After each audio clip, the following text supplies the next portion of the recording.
Welcome back to Scrumcast's Coach the Coach series. I'm your host, Tom Bullock. And last time, we discussed how to determine what kind of Scrum or Agile coach you are, how to identify your personal style in order to use it effectively. In this episode, we are going to focus on relationships, specifically how successful Scrum coaches build those all-important relationships with individuals and teams.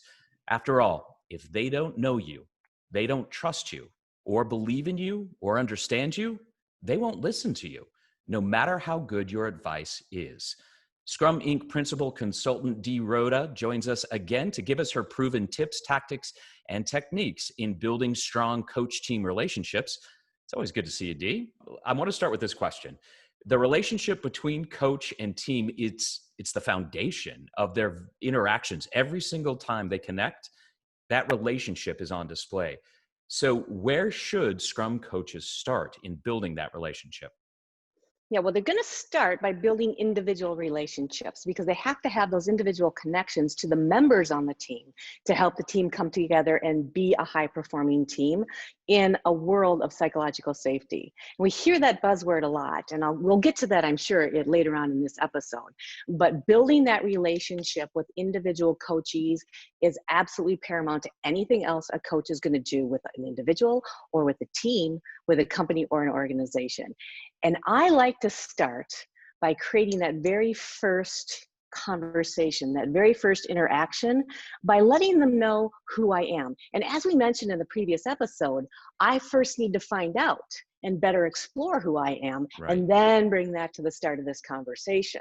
So I start with 3 things people need to know about me. I'll sit down, I'll get them into a comfortable space environment and say, here are the 3 things you need to know about me.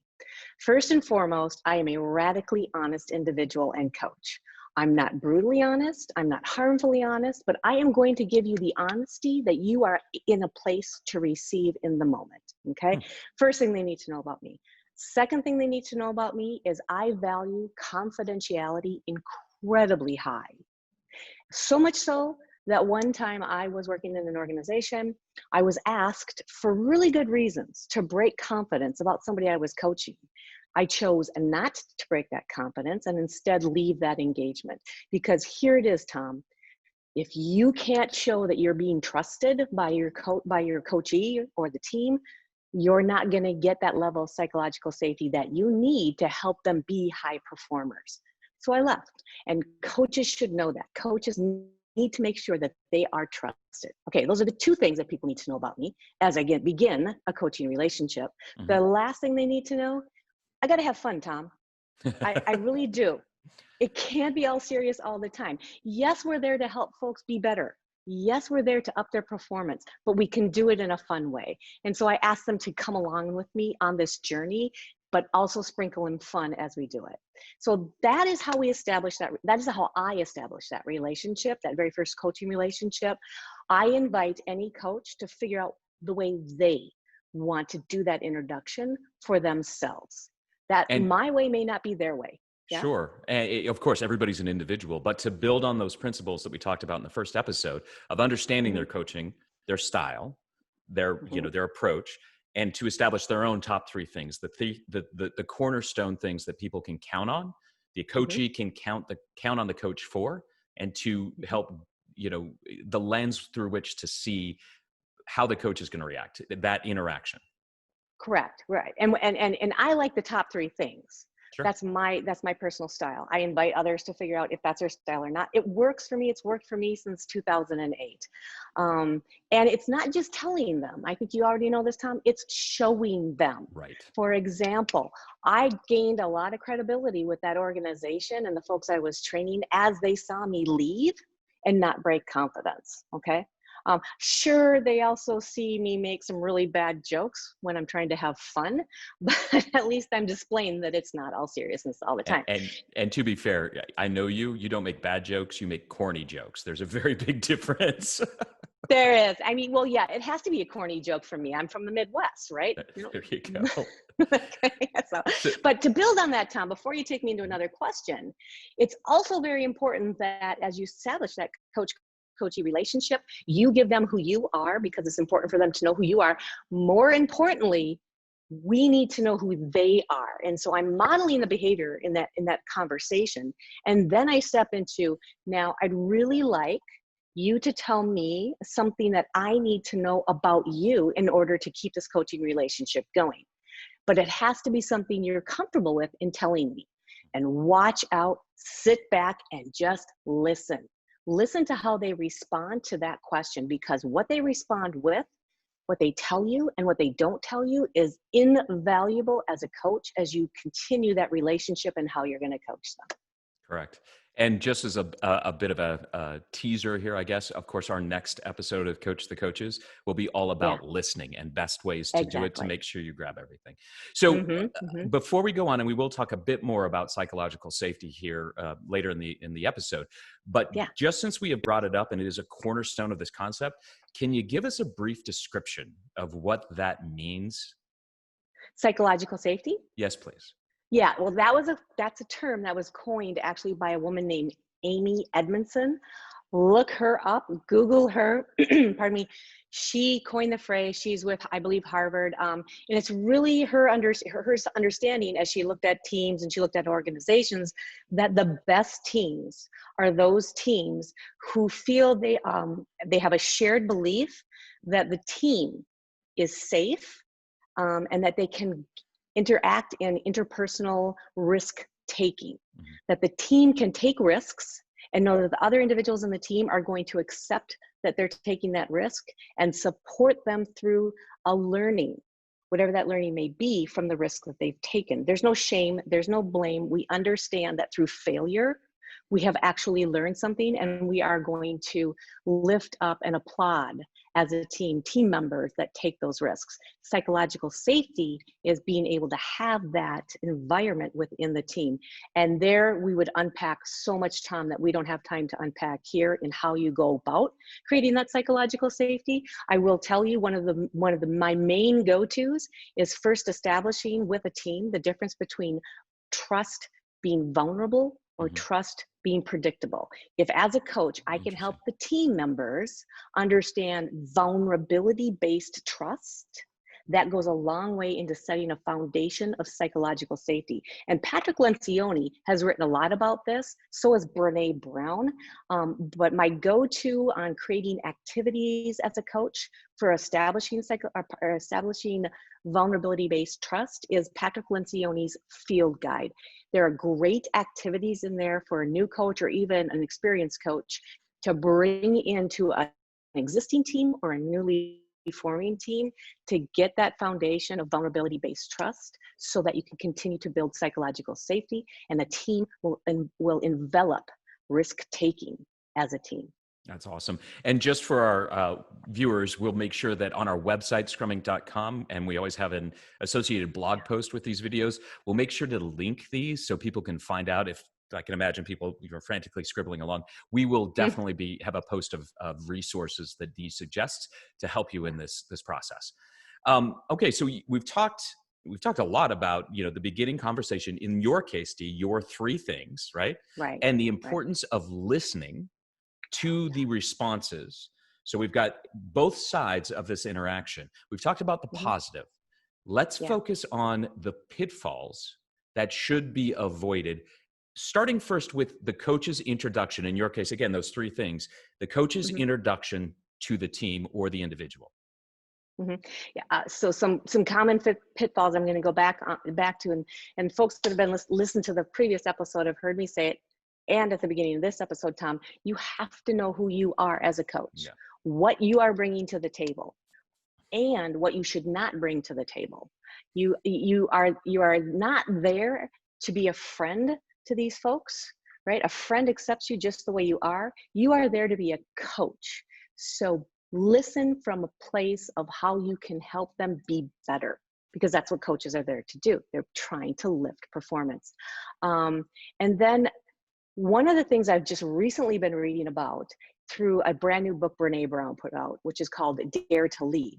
Mhm. In it, she talks about being very clear as a coach. Don't use ambiguity. Be clear, because clear is kind to the folks that you are coaching.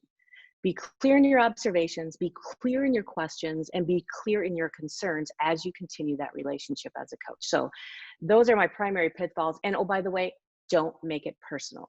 Right. One of the things we talk about, again, as don't be a friend, but when I say don't make it personal, what I mean there is, as a coach in a coaching session, don't be in the back of your head trying to evaluate how the coaching session is go. Stay in the coaching session, stay connected to your coachee. And again, as you mentioned, we're going to talk more about how you listen in a connected way in another episode. But if you're so busy evaluating how you're doing in this coaching session, you aren't listening, you aren't connected, you aren't coaching. And that is definitely a pitfall of coaches, new coaches. They're trying to evaluate how they're doing. Don't do that. You're going to be doing great. Yeah. And it's an understandable pitfall too, because they're really dedicated to trying to make this work, to be the best coach they can be. You just have to remember, you need to step back or actually, let me rephrase that. You actually need to step forward, be in the moment instead of stepping back to try to conceptualize how you're doing. Yeah, I love that, Tom. It's like you're leaning in, and you're leaning into servant leadership, right? As Greenleaf had mentioned. So as coaches, our job is to be servant leaders, and we need to lean into that, especially in the coachee conversation. Right. So all of this leads, this interaction, this relationship, as it builds, it's going to lead to what is important at every level of Scrum, but specifically in a coaching relationship. And that's, it's going to bring in feedback. So how do you find out how best as a coach to give feedback? I want to start on that side first. Yep, that's going to go back to that initial coaching relationship conversation that you're having, where you tell them who you are, they tell you who they are, and then you're going to step into, and now I'd like to know how you want to receive feedback. Folks receive and take in feedback in different ways. So some folks want to have that feedback right in the moment. Tell me as things are happening what you would coach me on. Others can't have that. They want you to just after the moment have time with you to reflect and debrief and do a retrospective on what they were just doing. And then there are others who have a very busy day, or they need to reflect for themselves before they have time to listen to what you might add. They want to hear something from you at the end of the day. They want their feedback at the end of the day. And how do they want their feedback? Do they want a verbal retrospective, verbal feedback? Do they want it written? I mean, interpretive dance. Do you want me to join you in an interpretive dance? Well, I'd give you feedback. And I say that tongue in cheek because I actually did have somebody, his name was Chris, and he preferred to have feedback at the end of the day.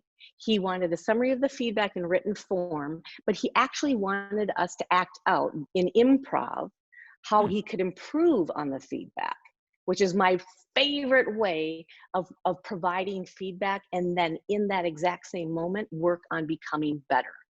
So it's actually like role play modeling the situation, how you could replay it or how you could fix it going forward? Absolutely. Yeah. Well, I guess that's interesting because it's certainly not something I would have thought of, but I guess another lesson on feedback is be open to different ways of giving that feedback and make sure that it is the way that allows the coachee to best synthesize the information and turn it into something they can use. Right. And by the way, you have to ask for permission to provide coaching and feedback. And this is very important because if folks aren't in a place where they want to hear or receive that feedback, you're wasting your time. So as a coach, ask, hey, are you open to feedback? Hey, can I give you some coaching? And be prepared for them to say no. And don't take offense to that. Again, don't make it personal. They're just not ready to take it in. What you do need to do as a coach, which is something I learned very quickly as I started in on my coaching career, is write it down. Have coaching notes. And as a coach, give yourself the gift of time to write good coaching notes, because eventually they're going to come back to you and go, you know, you were trying to give me some feedback the other day, or I remember you wanted to give me some feedback after the sprint review. Well, what was it you wanted to tell me? I need to have notes to go back to so I can give them good and succinct and clear feedback when they're ready and they're asking for it. Coaching notes. Live and die by them. Live and die by them. Yep. So far, we've walked through quite a lot of the coaching process, quite a lot of the Mhm. basics, the fundamentals. I don't even want to use the word basics because there's a lot of advanced stuff in there. It is a work in Yeah, progress. It sounds easy, but it takes effort and you have to yeah. train yourself up to it. But you train yourself up to it for a number of reasons. Of course, you want to be effective. You want your Mhm, teams, your coachees to be successful, mhm, but it also prepares you to better deal with some of the more difficult situations in a coaching relationship. And I want mhm. to focus on one of those now, which is arguably one of the hardest for especially for a first time coach, but even for an experienced coach. Mhm. How do you overcome someone who does not want to be coached? How do you get them on You your side? um, well, you can't coach the person that doesn't want to be coached. You can do what Jeff Sutherland did as he began his career. You can make observations. You can make things visible to them, and then they can choose to pick it up or pass by it. But the idea here as a coach is to help them understand that you are there to help them be better. And that starts with that coaching relationship. That Mhm. starts with that very first coaching conversation to set the relationship. That's why it's very important to do that. And if you've done that, you've set that relationship up, and now you're experiencing after the fact that they are not open to coaching every single time you ask them about it, then you have to have a different conversation with them. Maybe you are not the right coach for them. Hmm. Maybe they do want coaching, but the relationship isn't working for them. And that happens often. Maybe your behavior style, your communication style is not working with them. Have that conversation with them and be very clear that that's what you're doing. Hey, I'm trying to provide you with feedback. I'm trying to provide you with coaching. It doesn't appear to be working. What could be different moving forward? So you're actually having a coaching conversation in a way because you're Mhm. pulling in exploratory questions, discovery questions, the open questions. But what you're trying to do is find out whether or not this coach relationship, not easy to say, the coach relationship is one that works or isn't.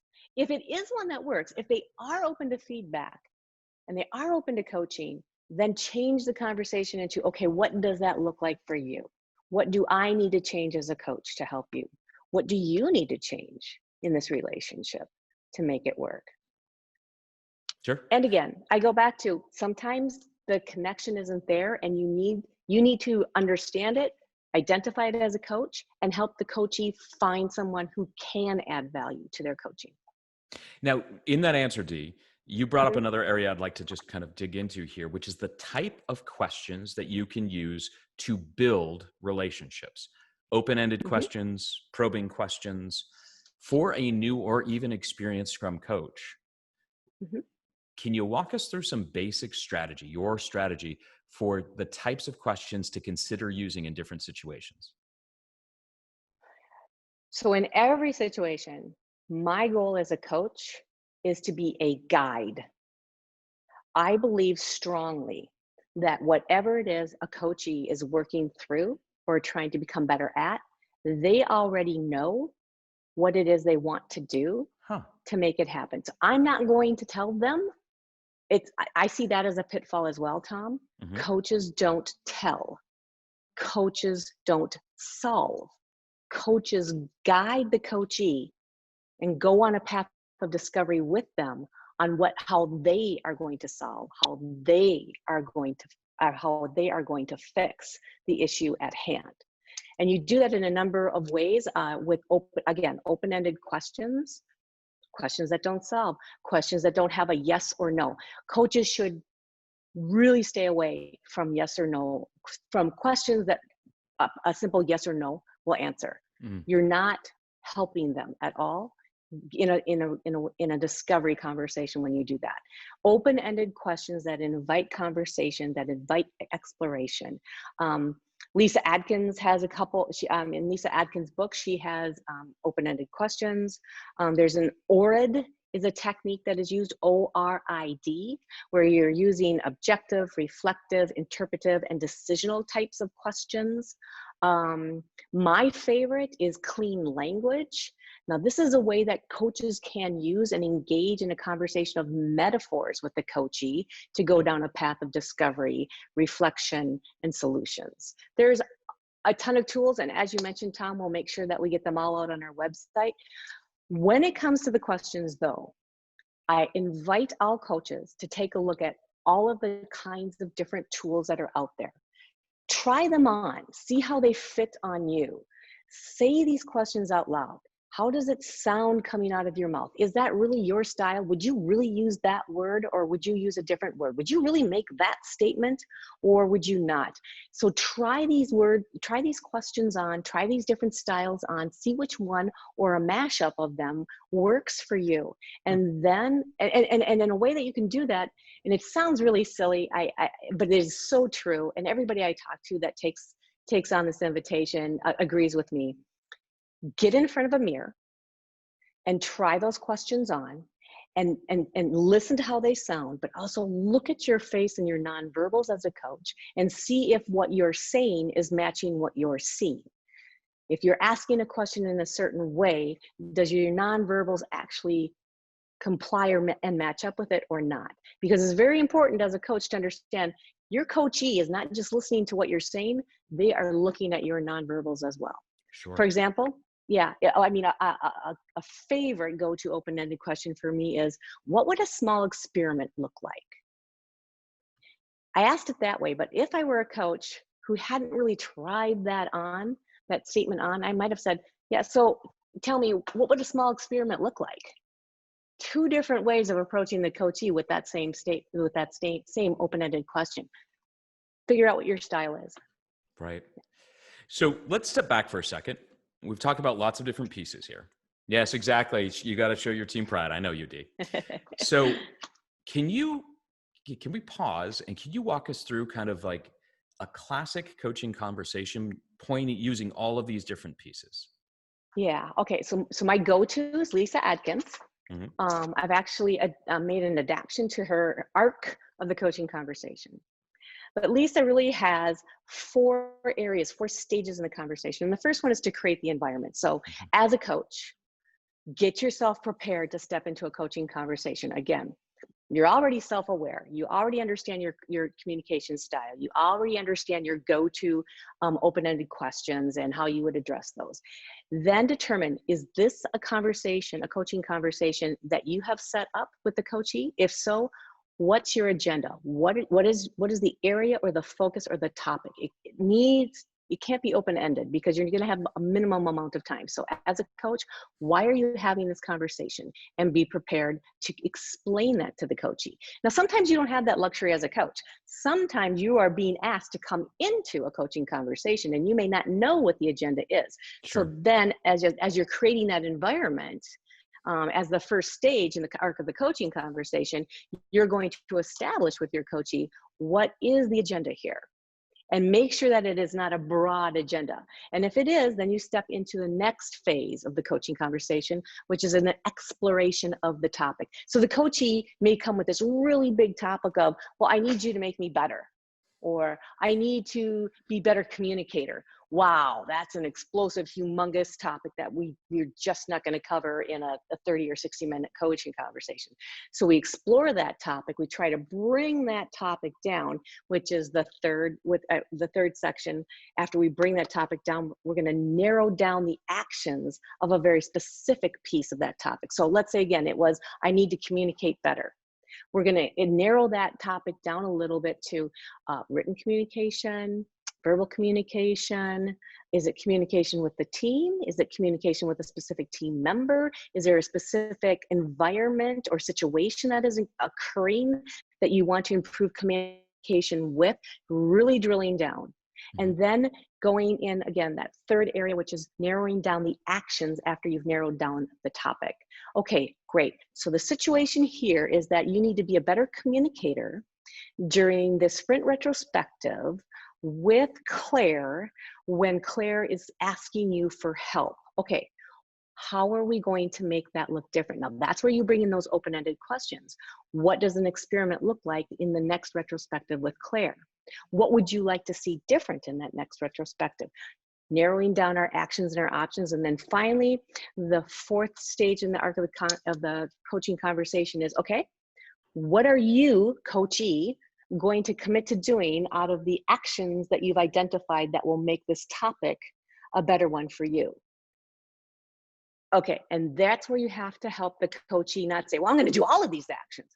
Much like we say in a retrospective, wait a minute, one or two, please, so that we're not pushing too many levers and we're doing a small try and we're going to check out how that works and get some more feedback and maybe make some more changes. So what are a few of the things that you're going to take away and do? And then after that's been identified, coach, key. Make sure you get a commitment from the coachee on completing those actions and when you're going to have those actions completed. Now, this could be very explicit as a part of the end of the coaching conversation, or it could be an implied action commitment. Either way, what you're doing is you're coming in, you're creating an environment, you're determining what the topics in the agenda are, you're really narrowing that topic down to something that is bite-sizable within this conversation. You're getting them to explore possible actions, make a determination on a few of those actions, and then committing to those actions and helping you as a coach understand when they have completed those actions. That's the arc of the coaching conversation. And again, Lisa Adkins is where I have seen the arc of a coaching conversation. What I've done there is I've also overlaid the aspects of ORID and clean language, and we can make that available to folks as well, Tom. Absolutely. As always, Dee, thank you very much. Oh, sure. What, we're done? I have so much more to say. We're done with this episode, but guess what? Next time, you're going to teach us how to really listen as a coach to what is said, what is not, and what you observe. And if you like this content, please hit the like button or subscribe to our channel here if you haven't already. And for more thought leadership on coaching or to register for our Coach the Coaches courses, which is also not easy to say, visit our website, scruminc.com.